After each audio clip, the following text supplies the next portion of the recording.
Hi அனைவருக்கும் வணக்கம். Welcome to Renuka straight. எல்லாரும் நலமாக இருக்கீங்களா? இந்த வீடியோ ஃபஸ்ட் டைம் பார்க்குறீங்கன்னா நம்ம சேனலை சப்ஸ்கிரைப் பண்ண மறந்துடாதீங்க. இன்றைக்கி நம்ம பார்க்க போகிறது ரொம்பவே ஒரு வித்தியாசமான ரெசிபி, முறுக்கு மசாலா. இது ஒரு சைட் டிஷ். சாதத்தோடு சாப்பிட்றதுக்கு, அப்புறம் தோசை, பூரி, சப்பாத்தி இதோடு சாப்பிட்றதுக்கு ரொம்பவே சுவையாக இருக்கும். நம்ம வீட்டில் நம்ம முறுக்கு வீட்டில் செஞ்சாலும் சரி, கடையில் வாங்கினாலும் சரி, அது நல்லா கிறிஸ்பாக இருக்கும்போதும் செய்யலாம். சில சமயத்தில் அதில் காற்று பட்டு நமுத்து போயிடும், அந்த கிறிஸ்பினஸ் போயிடும் பார்த்திங்களா. அப்போவும் இந்த முறுக்கு மசாலா செய்யலாம். ரொம்பவே நல்லாயிருக்கும். அதே சமயத்தில் வீட்டில் இப்போது காய்கறி வாங்கிறதுக்கு நேரம் இல்லை அப்படின்ற ஒரு சூழ்நிலையிலையும் இது ஒரு பர்ஃபெக்ட் சைட் டிஷ்ஷாக சாதத்துக்கு இருக்கும். தயிர் சாதத்தோடு சாப்பிடும்போது ரொம்பவே அட்டகாசமாக இருக்கும். இப்போ இந்த முறுக்கு மசாலா எப்படி செய்கிறதுன்னு பார்க்கலாம் வாங்க. இதுக்கு தேவையான பொருட்கள் ஸ்க்ரீனில் டிஸ்பிளே ஆகுது, நோட் பண்ணிக்கோங்க. இந்த ரெசிபி இதுவரை யூடியூப்பில் இல்லாத ஒரு புது ரெசிபி. இதை ரேணுகாஸ் டிலைட் சேனல் மூலியமாக முதல் முறையாக பப்ளிஷ் பண்ணுறதுல எனக்கு ரொம்பவே சந்தோஷமாக இருக்குது. இப்போ இந்த முறுக்கு மசாலா எப்படி செய்கிறதுன்னு பார்க்கலாம் வாங்க.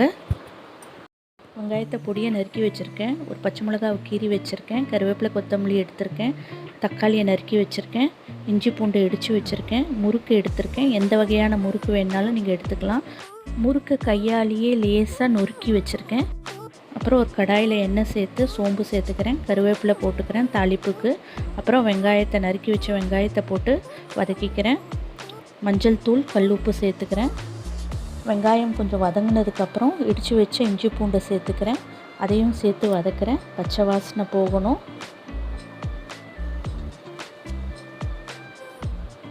அதுக்கப்புறம் நறுக்கி வச்சுருக்கிற தக்காளியை சேர்த்துக்கிறேன். தக்காளி கொஞ்சம் நல்லா மசிஞ்சு வர வரைக்கும் வதக்குங்க.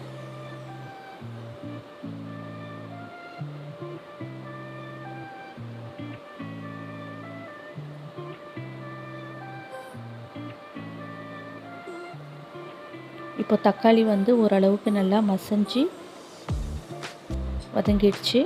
அதோட மிளகாய்த்தூள், குழம்பு மிளகாய்த்தூள் எடுத்திருக்கேன், சீரகத்தூள், மிளகுத்தூள் சேர்த்து கலந்து விட்டுக்கிறேன்.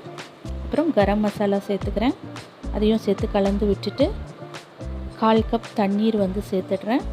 சேர்த்துட்டு மூடி போட்டு மீடியம் ஃப்ளேமில் ஒரு 5 நிமிஷம் அப்படியே விட்டுட்டு, அதுக்கப்புறம் மூடியை திறந்தோம்னா பச்சை வாசனெல்லாம் போய் அந்த மசாலாலாம் நல்லா வெந்து இருக்கும். தண்ணியும் கொஞ்சம் நல்லா சுண்டி இருக்கும். இப்போது நம்ம ஏற்கனவே நொறுக்கி வச்சுருக்கிறோம் இல்லையா அந்த முறுக்கு, அதை இந்த மசாலாவில் கொட்டி நல்லா கிளறணும்.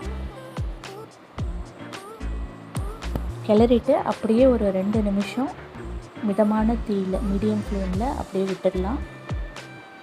ஒரு 2 நிமிஷம் அப்படியே இருக்கட்டும். கிளறிட்டு இப்போ அப்படியே விட்டுட்டேன் ஒரு 2 நிமிஷத்துக்கு. 2 நிமிஷத்துக்கு அப்புறம் சுவையான முறுக்கு மசாலா தயார். கொத்தமல்லி தலைகளை மேலே தூவிக்கிறேன். இன்றைக்கி இந்த சைட் டிஷ்ஷோட செட்டிநாடு ஸ்டைல் குழம்பு செஞ்சுருக்கேன்.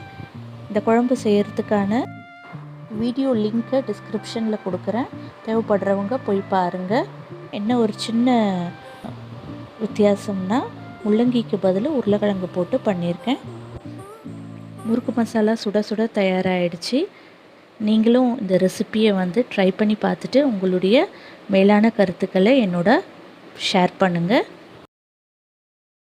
இந்த வீடியோ உங்களுக்கு பிடிச்சிருக்கும் நம்புகிறேன். இந்த வீடியோ உங்களுக்கு பிடிச்சிருந்ததுன்னா லைக் பண்ணுங்கள், ஷேர் பண்ணுங்கள். இந்த சேனலை மறக்காமல் சப்ஸ்கிரைப் பண்ணுங்கள். பக்கத்தில் இருக்கிற பெல் ஐக்கானை கிளிக் பண்ணுங்கள். தேங்க்ஸ் ஃபார் வாட்சிங் திஸ் வீடியோ. நன்றி.